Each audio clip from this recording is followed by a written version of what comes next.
और उस परम भक्ति की गुप्त कथा है जिसने ऋषि को नंदीश्वर बना दिया। ये कहानी है शिलाद ऋषि की।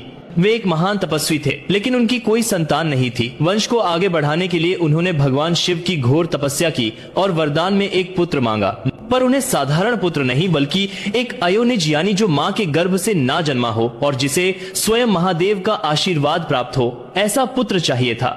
शिव प्रसन्न हुए और शिलाद को पुत्र का वरदान दिया। एक दिन जब शिलाद यज्ञ के लिए भूमि पर हल चला रहे तो उन्हें धरती से एक बालक मिला जिसका तेज सहस्त्र सूर्यों के समान था। वही बालक नंदी था।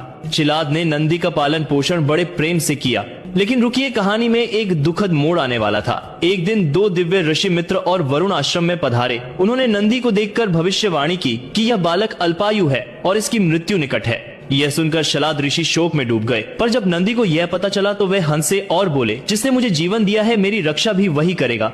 इतना कहकर बालक नंदी ने महादेव को प्रसन्न करने के लिए एक ऐसी कठोर तपस्या शुरू कर दी जो देवताओं के लिए भी असंभव थी।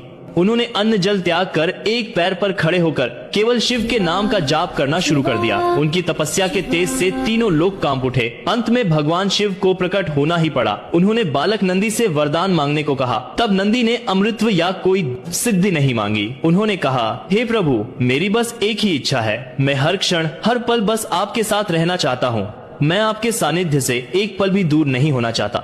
उनकी इस निस्वार्थ भक्ति और अटूट प्रेम को देखकर महादेव द्रवित हो गए। उन्होंने नंदी को न सिर्फ अमृतत्व का वरदान दिया बल्कि उन्हें बैल का मुख देकर अपने सबसे बड़े गण, अपने सखा और अपने वाहन के रूप में स्वीकार कर लिया। उन्होंने नंदी को वरदान दिया, हे नंदीश्वर, आज से मेरे दर्शन से पहले संसार तुम्हारे दर्शन करेगा। जो भी अपनी मनोकामना तुम्हारे कान में कहेगा वह प्रार्थना सीधे मेरे तक पहुंचेगी।